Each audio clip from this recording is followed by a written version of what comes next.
Now, let's get to why we are here today. Justice Stephen Breyer brings with him today a question that sometimes divides members of the United States Supreme Court. Simply put, it boils down to this: does foreign law have a place in interpreting the American Constitution? It is the topic of his latest book, The Court and the World, Law and the New Global Realities. In way of background, Stephen Breyer attained his undergraduate degrees from Stanford University and Oxford University before graduating with his law degree from Harvard Law in 1964. He applied to Nova Southeastern University, but Harvard was his backup school.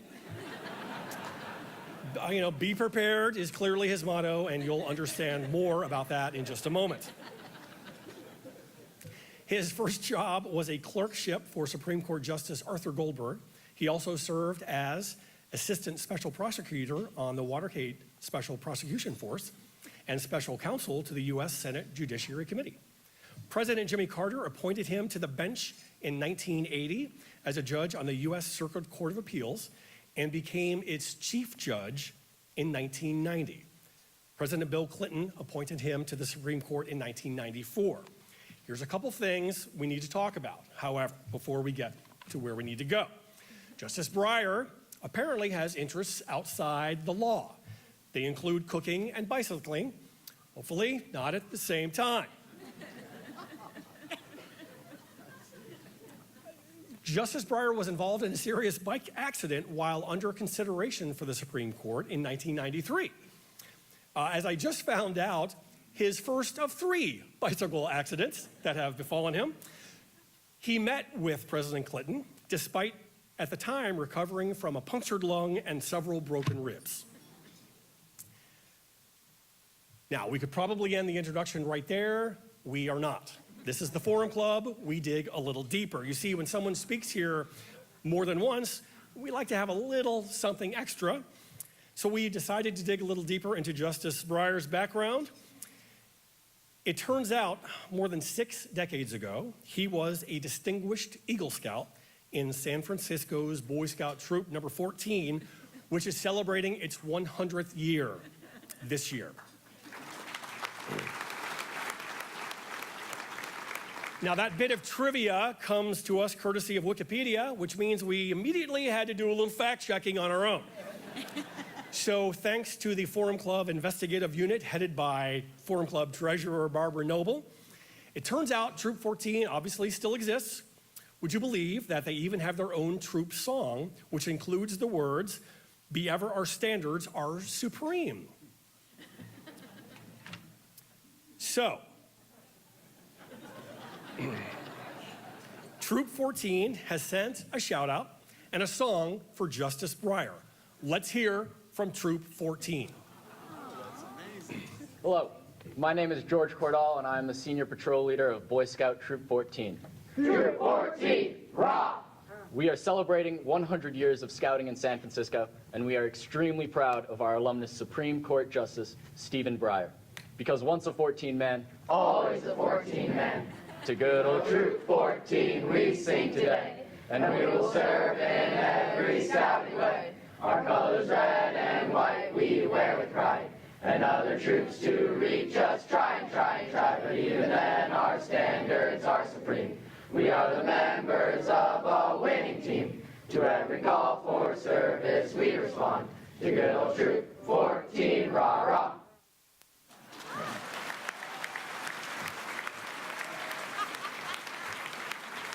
And on that melodic note, please welcome United States Supreme Court Justice Stephen Breyer.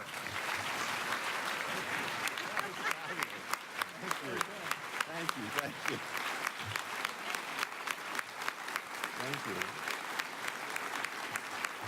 That was great. Very cool, right? Yeah. Thank you. Thank you. That was really great. I mean, there isn't much I remember, but that song I do. Absolutely. Fabulous, fabulous. It's really nice to be back here. I'd like to meet all the, I met Chief Judge Colbath, and I'd hope to meet the other judges, but I'll be back. The weather's good here. People are nice. I've come back a couple of times.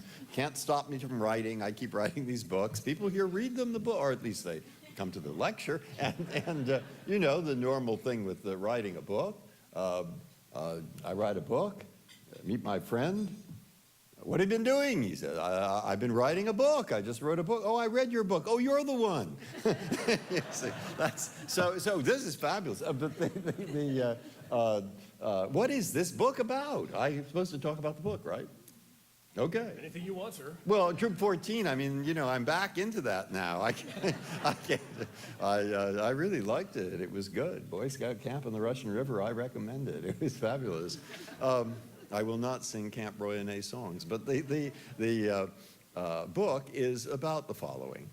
Here is the problem. This is a serious problem, and this is what I'm trying to communicate. A very good novel is the Charter House of Parma. Great novel. Stendhal opens up on the battlefield of Waterloo. And the hero, who's Italian, Fabrice Del Dongo, he's rushing back and forth. He's a young private.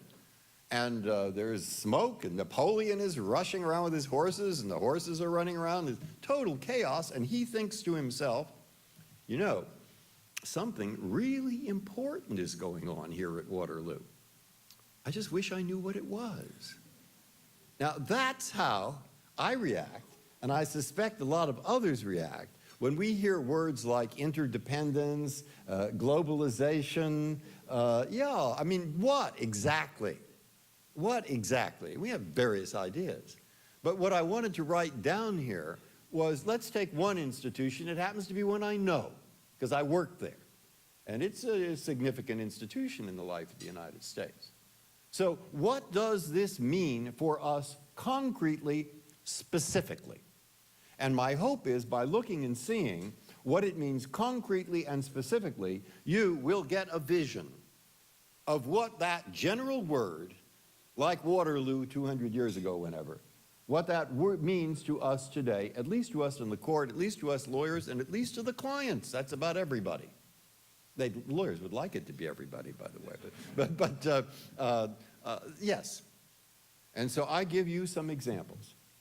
I call it, as I said, a report from the front. And it's not really an argument against Justice Scalia.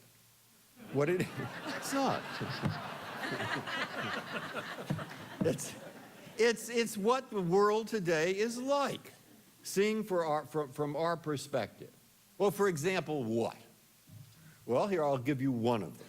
One of them, which what I'm showing with these examples is why we cannot escape, and therefore you cannot escape, knowing to decide our cases something about what's going on beyond our shores. I'll put it that generally, but the examples will make it concrete. And I'd say over the 20 years I've been there, the number of cases where that absolutely turns out to be true has risen enormously, maybe from the odd one from time to time to maybe 15 or 20% now. I met a woman involved in the family courts, a judge and a member of your association, just 15 minutes ago. You know, and I asked her, why have we decided 3 treaty cases involving abduction of children across borders? Why us? She knows something about family law. I don't. It's the state judges who know something about family law, not us. So why are we deciding this? The reason, it's in a treaty. And so we have to have a case where, in fact, on the one side, we have groups of people who take a professional interest in trying to minimize abduction of children. And on the other side of the interpretation, we're groups of people who take an interest in trying to prevent spousal abuse, because they're interconnected, you see? And so we have to interpret those words, and everybody agrees. Nino Scalia, too, everybody in our court, it is unanimous. To interpret those words in that treaty, you have to look to what other countries do. That's part of the jurisprudence and it's part of common sense. And we're going to be doing that. Why? The cause has nothing to do with philosophy. The cause has to do with the world. People get married more and more across boundaries, and therefore family problems arise. But I'll give you a bigger example. That's an important one. But let me give you an example that comes up, and it never used to, but it will, and I don't quite have the answer about how to deal with it. Let's go back to a problem you read about in the newspapers probably every day. And that is a question of, let's call it, on the one side, the needs of national security, terrorism, and on the other side, the problems of civil liberties. Now, if you look in general terms, you will see that this document, the Constitution, delegates the authority to guard us and to protect us in a national security situation to the President and to Congress, not to judges. That makes sense. But the judges do have a say, and an important say, in any question that limits the traditional civil liberties of Americans or persons in this United States. Not we do, and we should. Now, what do we do when those two things conflict? Now, that is a big problem.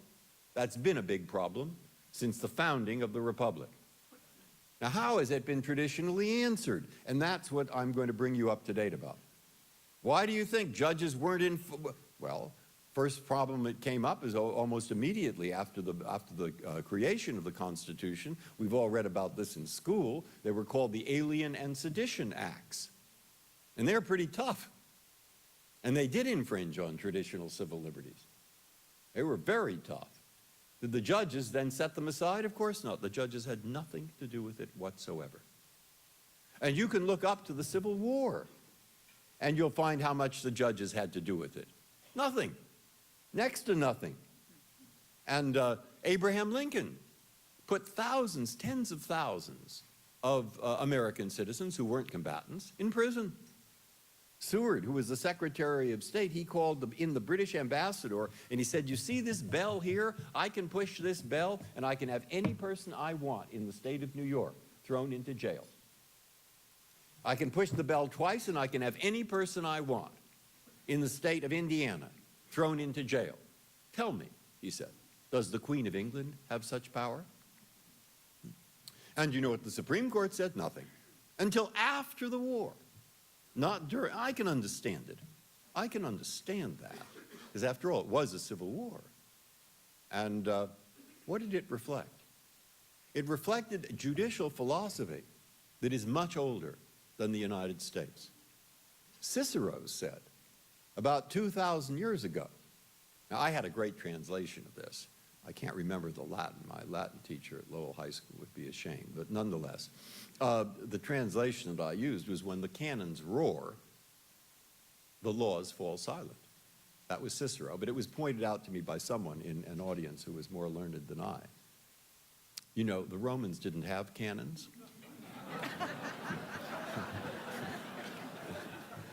Well, this was a point, so I changed the translation. But nonetheless, you get the point. In time of security problem, in time when the arms speak, the laws fall silent. And that was the philosophy that was generally followed by judges everywhere, including the United States, including the Civil War, at least until just after the Civil War. Time of war, keep quiet. Security problem. Do not take the case involving Vietnam.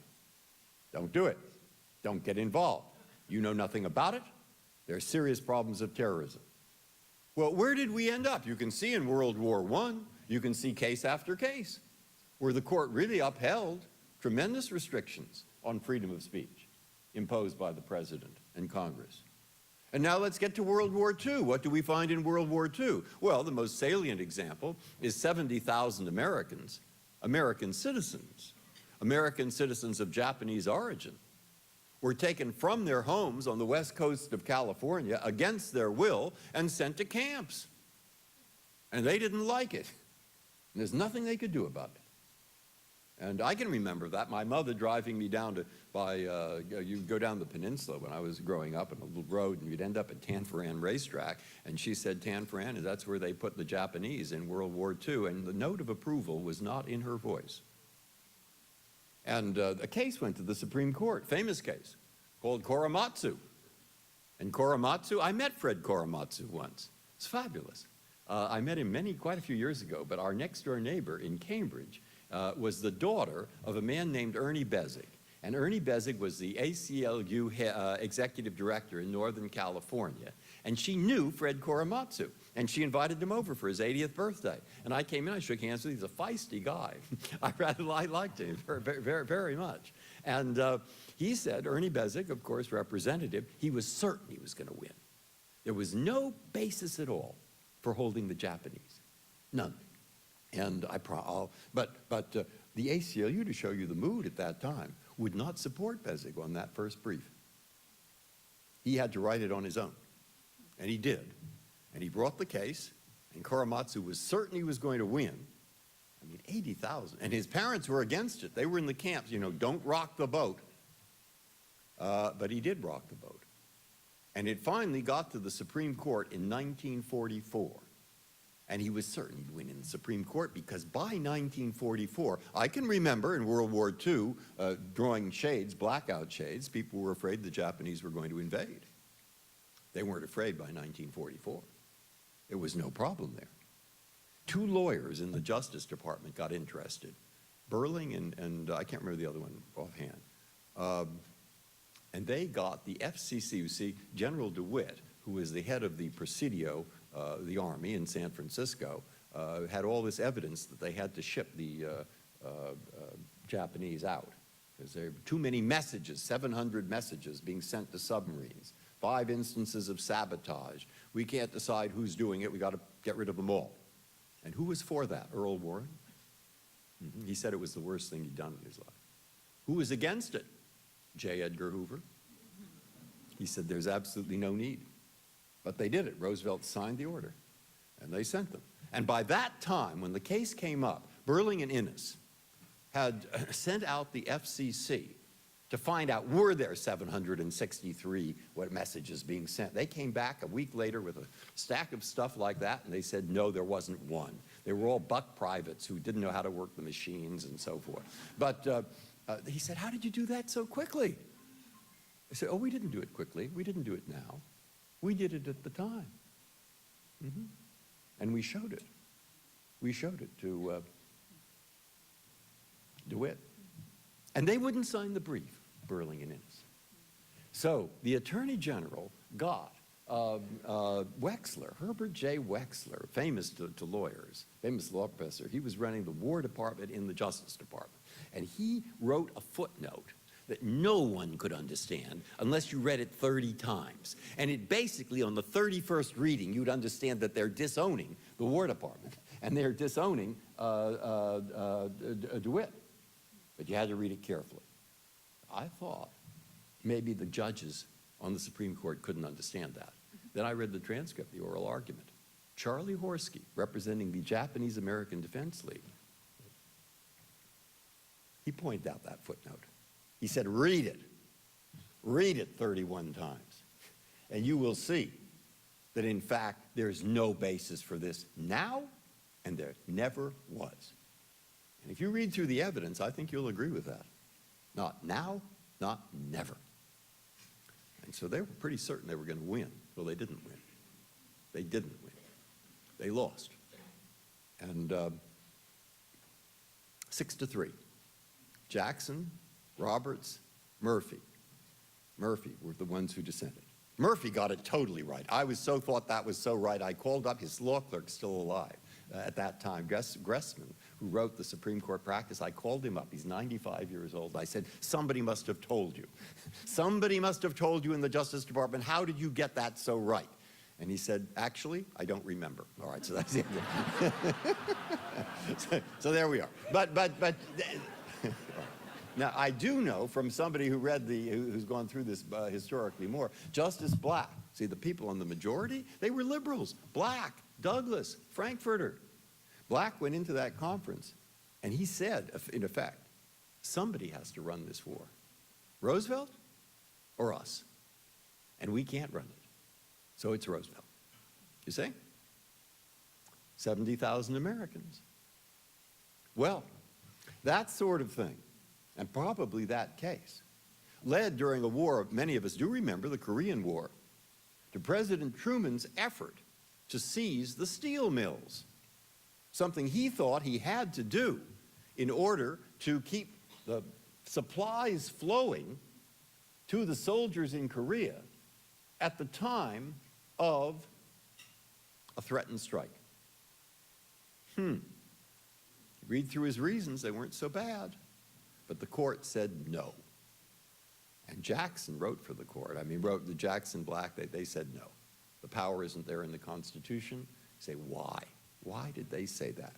My personal view, and there's a lot of, they said that because they thought Roosevelt had gone too far and we're going to stop Roosevelt from going that far again. Of course, it wasn't Roosevelt, it's Truman, but he was less popular, so it was even better. Did you see what's going on? I mean, now, you want to go back to the Korematsu? Or do we want to follow steel seizure? You see the two directions like that. And the cases that then present that issue, that broad issue, but in a specific context, are the 4 cases out of Guantanamo. 4 cases out of Guantanamo, all brought by detainees. These are not the most popular people in the United States. Bin Laden's chauffeur is not the most popular person in the United States. And brought against the President of the United States, Secretary of Defense, very powerful people who have the public interest at heart, security and so forth. All 4 of those detainees won. All 4. And probably the most important of those cases was where Congress tried to cut their access to the court and said they couldn't appeal to court. And our court said, yes, they could, because of the constitutional protection of habeas corpus. And so we decided against it. President Bush at that time said, I don't agree with this decision, but I'll follow it. And those words, I don't know if you know those words, that encapsulates about 200 years of American history. Very, very helpful. Very, very helpful. But where does that leave the court? Now, in those 4 cases, the key phrase, in my opinion, which I joined, is this phrase. It's Sandra O'Connor writing. And she says, the Constitution does not write a blank check to the president to infringe civil liberties, not even in time of war. Okay? Fine, I joined it. But the question that now will come into your mind immediately is, well, if it doesn't write a blank check, what kind of check does it write? Yeah. And those, we were criticized a lot for that opinion. Some people criticized it from the point of view that we should have let the president alone. And I think the response to that is, well, that way lies Karamazov. Is that what you want? Or the alternative criticism is, well, you didn't go far enough. You didn't detail what the president can do or what Congress can do or what they can't do, and there's a lot of other things you should have struck down at the same time. And the response to that is, why didn't you do that? I say, I don't know what the correct answer is to those questions, a horrible admission that we do not know, that in fact the judges of the Supreme Court are human beings who are pretty fallible. And they may do their best, but of course we don't know. And that's where we are at the moment. And what my point, of course, tying into the book, is that we can't know if we're expected to do these things unless we know a little bit more about what the nature of the security problems are, about what other countries do, about how the terrorism problem, insofar as it relates to us, relates to half of the world anyway. We have to have that method of finding out more. Lawyers are a great help because in individual cases they say, why are you doing this, Mr. Attorney General? And he has to give an answer. Or why don't you do it this way, Mr. Attorney General, which is less likely to infringe on civil liberties? He has to give an answer. But we're going to have to grapple with this kind of question. And it can come up in many areas, in First Amendment areas, in privacy areas. It's all over the place.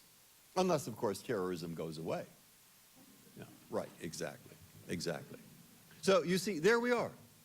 And there are plenty of other questions. You don't have to stick to that area. You can look, as we said, to the problem of marital relations, sort of at an opposite extreme in a sense, but right there in front of us. Or what about commerce? I mean, I love the case that we have quite a few of them, but I love the case of the Taiwanese student who is at Cornell, and he discovers that His books, his textbooks, same textbook in English, available in Taiwan, or rather in Thailand, for a much lower price.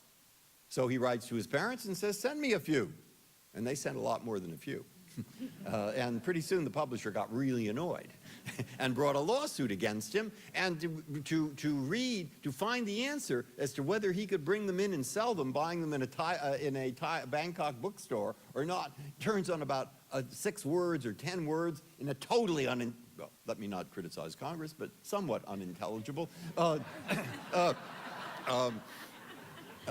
phrase in a big statute. And my point here is not the correct answer to that. It's an interesting question. But I walk into my office to prepare for that case, and there is a stack of briefs like that. And they're from all over the world. There are from lawyers in Asia, lawyers in Europe, governments in countries across the world. And I'm figuring out, well, what's going on? Why are there so many briefs? I mean, comparatively speaking, there were a lot. And I get to what I think is the answer in one of them, where they say, look, copyright today is not simply a question of books, or books and music, or books and music and film. Buy an automobile.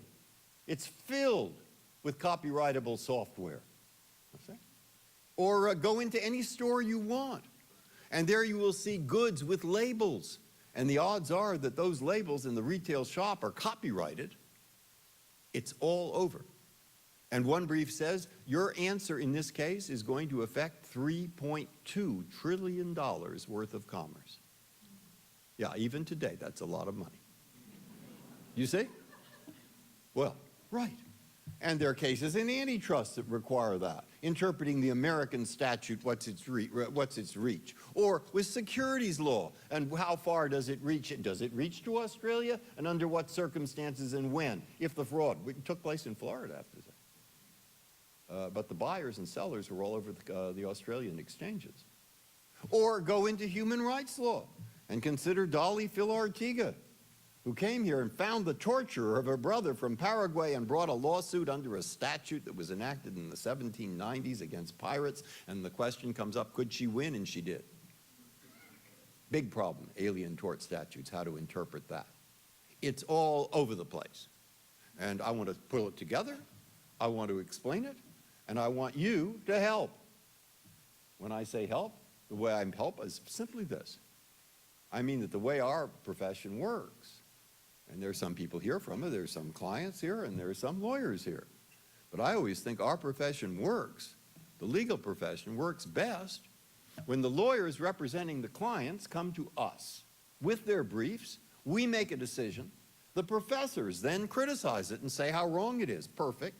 They write articles, and they're able to put the decision over here in a book which has the other ones over there and say, see, they say this here, they say that there, my gosh, and suggest some helpful answers which are read by the lawyers at least, who will take those things that are useful to them and present them to us again. And maybe we'll do a better job. You see? It's a 3-part profession at least, and it interacts. And of course, this is designed to produce a little stimulus as to the subject matter and to the need to bring the judges into the conversation because of the need over and over to look beyond our shores to get a proper answer to the American legal question. And I hope by the time somebody finishes it, they'll think, yeah, that's obvious. Of course that's true.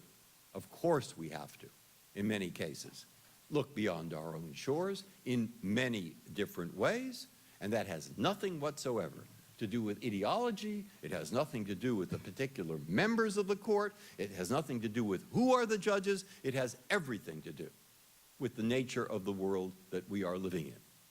And that, to like the battlefield at Waterloo or wherever, is the message that I'm trying to transmit. Thank you.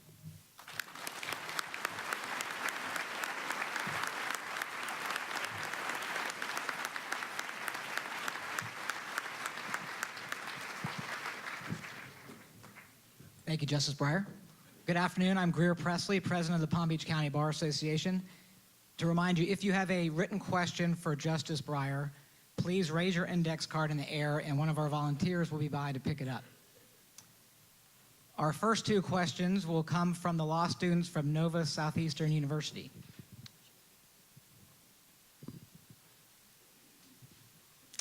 Hi, Justice Breyer. Ooh, over here, other side. Over here. My name's Ashley Ellis, and I am a third-year law student at Nova Southeastern University. And our first question for you is, you've been quoted as saying that diversity of background and opinion is very important to the Supreme Court. Understanding you do not get to select your colleagues, would you have any advice regarding how we might ensure that the selection process fosters diversity? Well, that, I don't have, look, asking me a question, I do think diversity is important, that's correct. Diversity all sorts of ways. Look, I used to think, I came from San Francisco, I lived for 40 years in Massachusetts, I met a lot of different opinions, different people with different opinions, but nothing like what I've seen in Washington, D.C. or in the Supreme Court. And for a while, I thought, well, why don't they all think like me? I mean, who was so right, yeah. Pretty soon, I had a more mature point of view, which is a big country. There are 10, 15 million people, 300 and more than that. And they have many different points of view. And my mother used to say, there's no view so crazy, there isn't somebody who doesn't hold it in this country. And we were from San Francisco. She said, they all live in Los Angeles. But nonetheless, you get the point. And so there we are. It's not surprising we disagree. That's the intellectual diversity. There are all kinds of diversity. But I can't say, except if you think that they're a good idea, I'm not the right person to talk to. To ask me about the appointments process is sort of like asking the recipe for chicken a la king from the point of view of the chicken.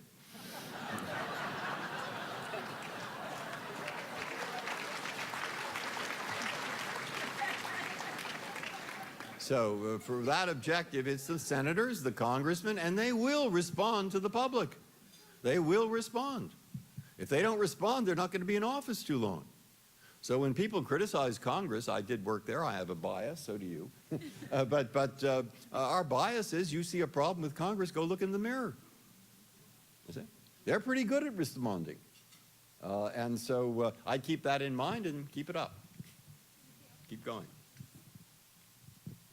Hello, my name is Lillian Guzman. I'm a second-year law student. Our second question will be, the Supreme Court has used a great many legal theories to address controversial issues like abortion, the death penalty, and same-sex marriage.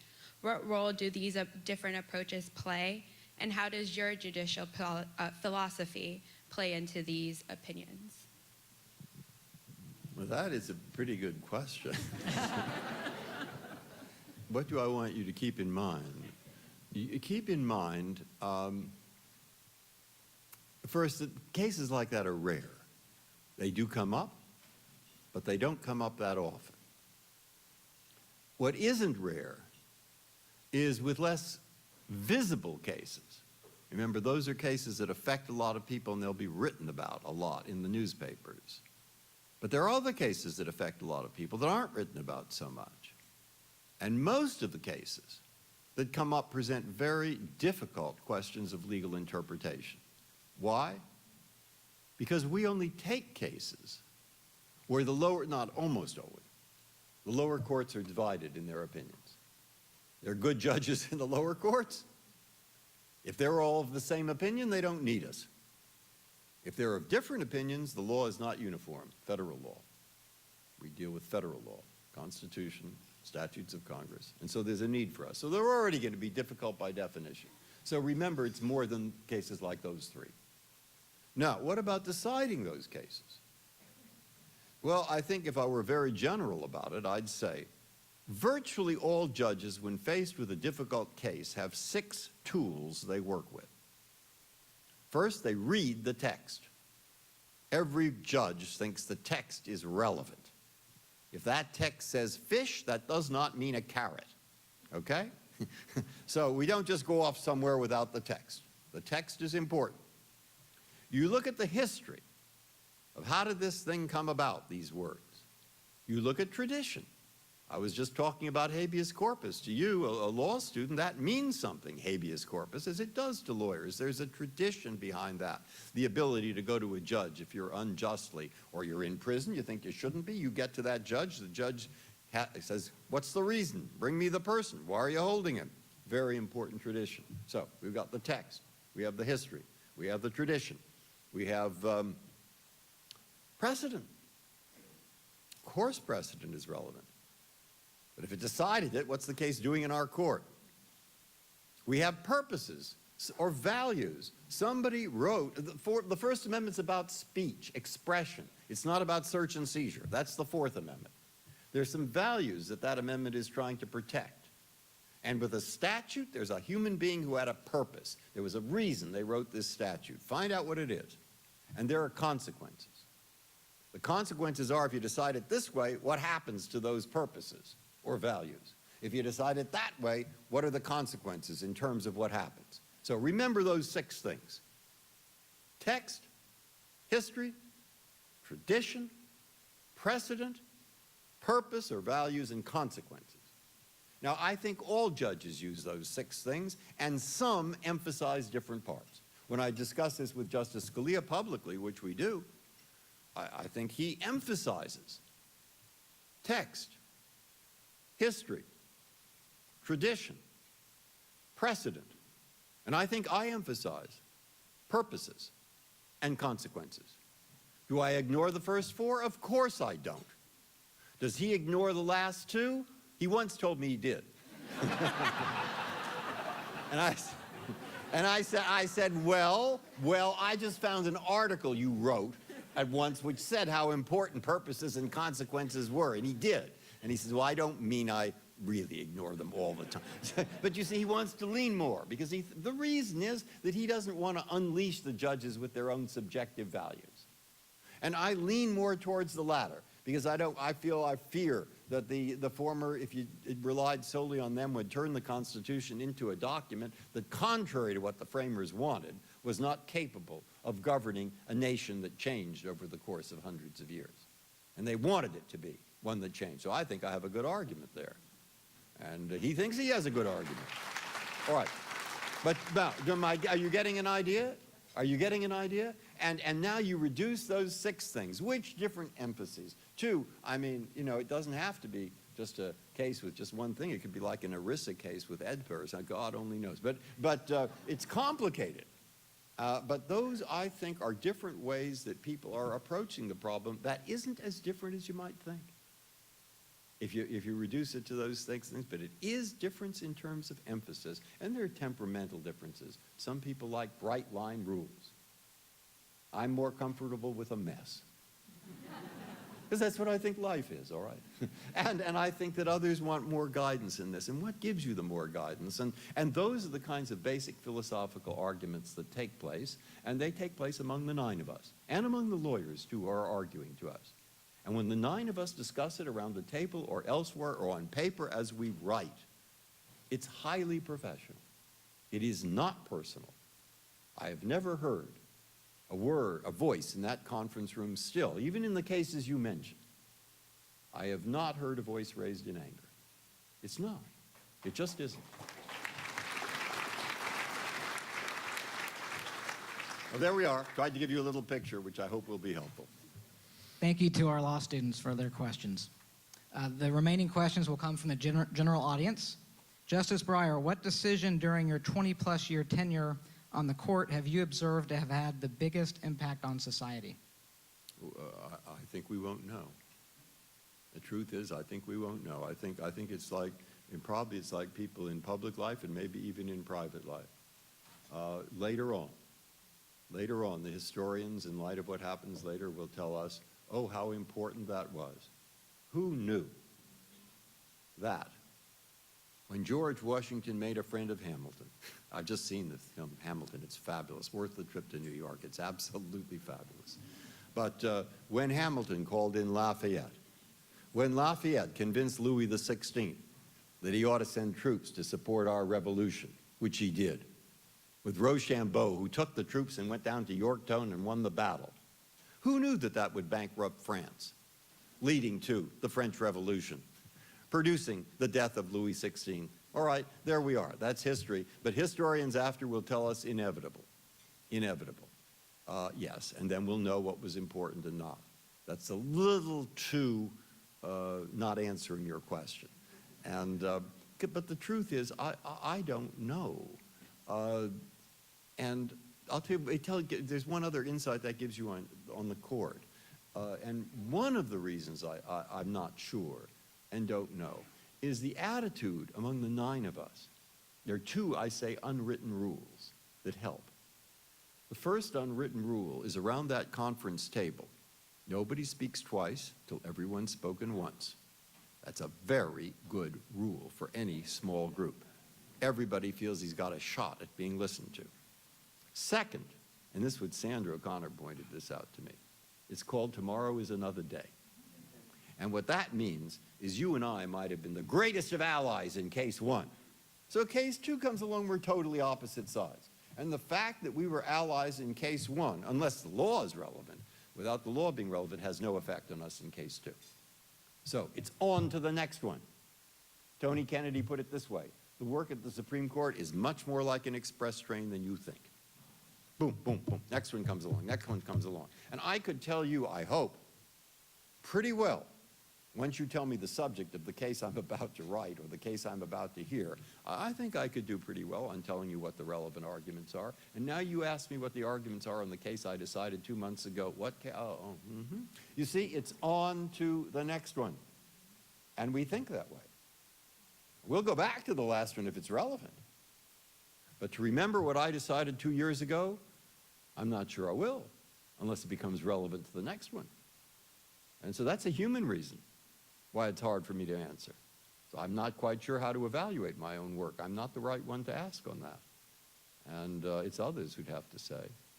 And the nature of the work is ongoing, future-oriented. It's the next case and the one after that and the one after that. And the last cases are relevant only insofar as there's a legal tie to the next one.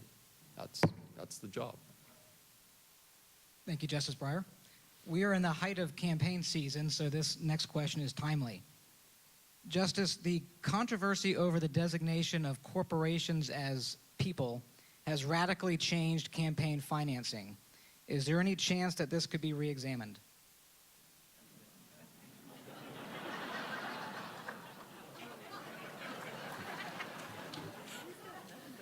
I'm tempted to. You're thinking of Citizens United, which in a sense is not quite saying. I know that it's a nice shorthand for a lot of things that I personally did not agree with as a judge. I wrote on the other side, but it isn't. There's more of an argument on the other side than most people think, and I don't want you really to believe this, but it's true. Look. The basic thing that goes the other way against the side that I wrote, the majority side, is. Giving money in a campaign is an effort by somebody usually to get a particular point of view across. You try, if you're a candidate, to speak and get your ideas across without money. It's impossible. So obviously, money is part of this effort, which is supposed to be Dick Tocqueville called it a clamor when he comes to the United States. Everybody's saying something different. Okay, First Amendment sees that, and the First Amendment encourages that. So there's discussion, debate. Of course, when you have discussion, debate, a lot of it might not be so great, and some of it might be pretty good. And that's what they're trying to encourage. You can't do it without money. So the majority's recognizing that. I do too. And the majority then says, learned hand, maybe our greatest judge, said, judges, don't get involved in trying to saying how much speech is too much. Don't do it. You won't know. Congress will know and will fool you every time. You'll write themselves into office. He said, stay out of that. Now, that's what the majority's done basically there. And so what do I say? I say that's a pretty good argument, but I didn't accept it, did I? And so what? The other side's a little more complicated. I say, yeah, that's true, but there are limits. That's why I like Holmes on that one.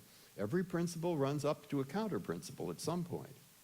And here that may be generally true, but you're talking about somebody trying to get $50 and somebody trying to get $50 million. That is a difference. And there must be some control of that. Well, what is that to do with the First Amendment? I said, well, remember this marketplace of ideas over here. Why did they want a marketplace of ideas? That's a question I like to ask if you're interested in purposes, values, and consequences. Why? They want the marketplace of ideas not because it's a nice thing to have. They want it because those founders thought, at least Madison wrote as if he thought this, it's a transmission belt so that out of popular opinion as produced and shaded and so forth by this cacophony of ideas, there can be ideas that get across and that are translated into actions or reactions or laws or vetoes or something by those in positions of power in a democracy. In other words, get them across so that action results. They have an effect. They have an impact. That First Amendment is there, at least in major part, for that to happen. And now, does it happen if 50 million is given by Joe and $5 by Smith? I mean, maybe the congressman's door is open equally to both, but maybe not. And even if it's open equally to both, well, will the public think so? Will they think so? And if they don't think so, they'll be turned off. And if they're turned off, then what happens to our democracy? It's complicated. But that's how the dissenters tied this power of Congress to pass the law that limited campaign contributions. Tied it back to a basic intent of the document to secure free speech in a democracy. Now, I preferred that view. But the majority says to me, or people who think like me, then you have to be prepared to say how much is too much. And when Congress is just writing themselves into office. And when, in fact, this is a reasonable amount. So I say, I guess you're right. I do have to say that. So they say, how are you going to know? I say, well, I'll do my best. So I had to vote no on Vermont's law, which limited the amount you could give to $100 or $150, something like that. And I had to say, and I did say, I thought that was too little. I said, you can't buy a cup of coffee in Vermont. Well, that isn't quite true, but you see the problem. Now, you see the problem from both sides? Yes, it's there on both sides. So I think I was on the right side. Hard surprise, surprise. And I think that there are many, many ways, in fact, many ways to deal with this problem, even given Citizens United and so forth. And I'm not going to list the ways I think, because I would prefer that no newspaper wrote about what I'm saying this afternoon than what might happen if I started down that road. Okay, so a good question. I tried to explain it. Thank you, Justice. In your 20 years plus on the Supreme Court, how has the court changed and how has it stayed the same? It has changed. I mean, how? But I mean, personally, I'm so sorry that Sandra O'Connor wasn't there because we were good friends. I'm so sorry David Souter isn't there because we were good friends. And Justice Byron White said, with every new appointment, it's a new court. And we do now have more women on the court. And I think that makes a difference. And don't ask me how, because whenever I answer that question, I'll be in terrible trouble. But, but it does make a difference.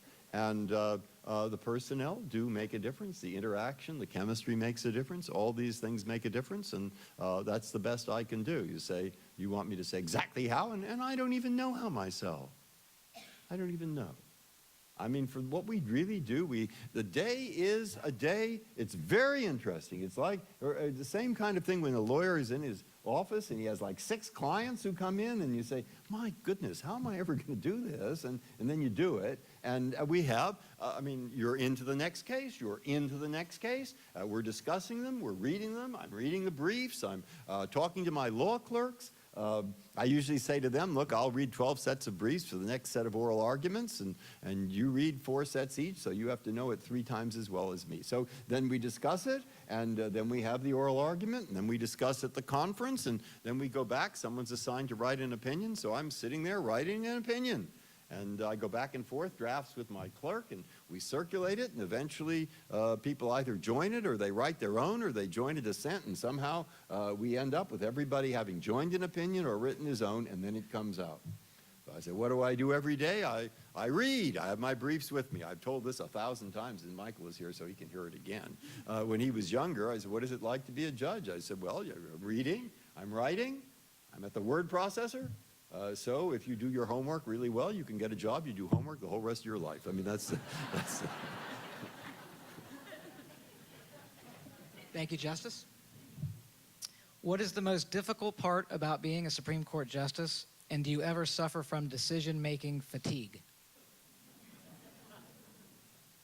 not much from decision-making fatigue. I don't think that's... But what's the most difficult part? I think David Souter told me this.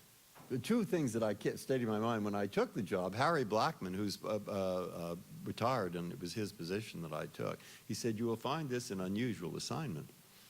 It is. And David Souter said, "You know, you're always on duty." And that's true. That's true. You are always on duty. You have to be careful what you say. And that's not a terrible negative. It's a negative, but it's not a terrible one. Thank you, Justice. Back to your Boy Scout youth.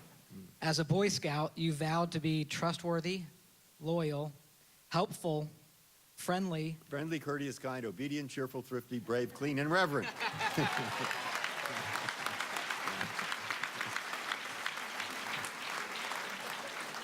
Impressive.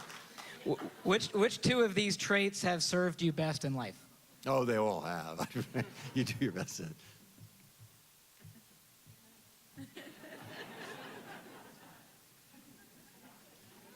The reverend one's pretty good, because if you're not there, reverend, can't get around the fact that you're never going to live up to the other 11. So there we are. I don't think they've ranked them. So they're all helpful if you do your best on them. And one final question, Justice. Why did you write this book? No. Well, one of the reasons I've explained, I want people to see. I want them to see where we are in the world that is now facing us in this institution, the Supreme Court, which is an important one and which will affect a lot of people. But more than that, I would say the way that I've tried to explain it is so that people who aren't necessarily lawyers or judges will get an idea of how we decide cases. Now, I grant you a little bit of it is technical, but others can skip over that. And an awful lot is not technical. And you can figure it out. And I want them to see the different elements that tend to play a role. So I want to put the reader in the position of the court. But there is something more than that. So I got this question not very long ago. The last part of the book, I call it as the judge's diplomat. And what that is we meet other judges from other countries more often. I'm more likely to be able to talk to law students in a foreign country than I ever was. She said, well, why spend time doing that? Why? I guess it's part of my job, in a sense, to explain what we do. But I used an example, which I put in the book, because it had such an emotional impression on me. I got a chance via Skype to speak to a law school class in Tunis. And the professors were there and students, and some of the people who were working on their constitution. And, you know, after a while, you can get a rapport, even via Skype, with the people you're talking to. And sort of shyly, a young woman came up who was a law student. And she said, well, in the United States, what do you do about, say, writing religion into the Constitution? I mean, can you write religion? I said, well, we have freedom of religion, but you can't have an establishment. But could you protect religious values? And I finally worked this out. I said, what you're driving at is that you're afraid that they're going to write something into the Constitution that stops you from going to law school. And she said, exactly. And then some other women came up, and they began to talk about that. I said, well, what I can tell you what we do. There isn't too much I can say that will help you. I can say, I hope you succeed, because I think it's very important, and I think most Americans do think it very important that you do go to law school, and that other women can, education and helping with their families, jobs, and all you understand this litany, and it's true. And I said the most I can say is, as a person, I certainly hope that. There isn't too much I can do for you as a judge, though I can explain our system, which I had done, and I can explain why we do things. But you are the ones ultimately that have to decide what kind of country you're going to have and who's going to have the influence. Now, you say, well, what am I doing? Why do that? Why spend time doing that? The true reason, because I asked myself that, is I think it's somewhat helpful. Not a lot, but somewhat helpful to be able to explain when in my office is the president of the court of Ghana. And she's trying to make changes there that'll be democracy and human rights and so forth. And she says, why do people do what you say? A judge, maybe 9, maybe 9,000. So what? There are 320 million people. And I give her a little bit of the history of the country. What are we doing there? What are lawyers doing explaining similar things? What are people who are not lawyers doing explaining to others in other countries what it is we do? Not saying we do it in a superior way, that's up to them, but just saying what we do and letting them take what they want. What I think we're doing is, it's a little grandiose, but I think it's true. I think we're helping with the rule of law. I think we're helping. And of course, I have a self-interest in that. Judges do. That's why I told her, get people in the villages, not the judges and the lawyers. The judges and lawyers can help, but they're the ones who have to do this. And it is something after a lifetime, I think you do begin to internalize and think it is terribly important, because the opposite of the rule of law is what Sandra O'Connor and I saw on 2000. We're in that day on 9/11 in India. We were in India and saw this thing happen. And the Indian judges and the lawyers and the others we met were just terrific. And I began to think, look, the difference in the world is not, it's not national or religious or anything. The differences are between the people who believe in this rule of law, really believe in it, and those who want other ways. And the other ways are not so nice. Other ways to resolve people's problems. So I thought the thing I liked, it's pretty corny, so if you forgive me if I say what it was, but I mean, it made a huge impression on our generation. There's a French writer, Albert Camus. He wrote a book called The Plague. And at the end of The Plague, it's the story of Oran, which is a city in Algeria, but it's not about Oran and Algeria. It's really about the Nazi occupation of France. And they survived it. And he tells their story. And a doctor, Rio, who's his hero, is a person who helps a lot. And at the end of the book, someone says, well, why are you writing this story? And he says, well, I'm writing it. I want to tell the story of these people who survived the plague. I want it to be known. But I think more importantly, I want people to know about doctors, because doctors are people who help. They don't theorize. They don't philosophize. They don't say why. They just do it. But most important, he said, I write it because the plague germ never dies. Never dies. The plague germ just goes into remission. And it sits there, and it lurks in the attics, in the file cabinets, in the hallways, to re-emerge one day for the education or for the misfortune of humankind, and once again to send its rats forth into a once happy city. You say, that's what he's talking about. That's what we're talking about. I think that's what, when we say the rule of law, etc., that's just one possible weapon of trying to prevent, as far as we can, that plague germ, which is there in every human being, in remission, from re-emerging. So I think this effort's worthwhile for all of us, lawyers or not.